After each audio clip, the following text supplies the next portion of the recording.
हे आहे राजारामपुरी पहिल्या गल्लीमधलं भास्करराव जाधव वाचनालय. या भास्करराव जाधव वाचनालयाची शाखा आहे राजारामपुरीच्या पहिल्या गल्लीमध्ये. बघा आता आपण इथं आत आलो आहोत. ही आहे लायब्ररी. एक वाचक आहे ते. त्या वाचकांना काही विचारूया आपण. काय विचारायची गरज आहे आपण डोळ्यांना पाहू शकतो.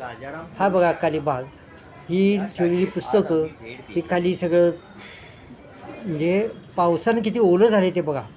आणि अशा ठिकाणी हे ग्रंथसंपदा ठेवलेली आहे. ही ग्रंथसंपदा कशी टिकायची आणि त्या वाचनालय चालवणाऱ्यांनी ग्रंथपालाने तरी हे कसं सांभाळायचं सांगा. म्हणजे ही इमारत गळायला लागलेली आहे.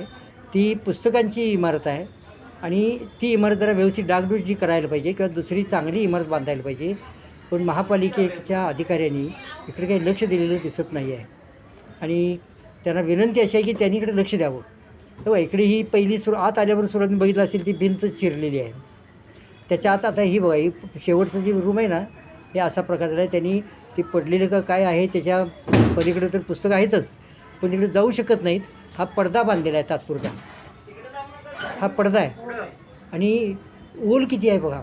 आणि इथं पुस्तकं ठेवायची तिथंपर्यंत त्याच्यापर्यंत जायचं म्हणजे जीव मुठीत धरून जायला लागते. कारण इमारतीमधलं काय पडेल आणि कधी डोक्यात ठोंकन होईल काही सांगता येत नाही.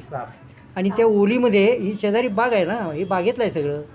बागेमध्ये असणारे साप आणि काही प्राणी ते इथे असणार आहेत. उंदीर तर असणारच आहेत, घूस आहे. म्हणजे ह्या सगळ्याकडं काही लक्ष देणारच का नाही. तेव्हा एक वाचकांचा एक विचार, वाचकांची तक्रार आली आणि म्हणून त्यांचा विचार हा मी तर समोर मांडतो आहे आपल्या. तेव्हा या आपल्या वाचनालयाच्या वरिष्ठ अधिकाऱ्यांनी इथं याचा विचार करावा. आणि कोल्हापूर महानगरपालिकेच्या अधिकाऱ्यांनी विचार करावा आणि यासाठी काहीतरी मार्ग काढावा. या भागामधले नगरसेवकसुद्धा खूप चांगले उत्साही लोक आहेत. त्यांच्याही लक्षात आलेलं दिसत नाही. बघा चिर कशी पडलेली आहे या भिंतीला.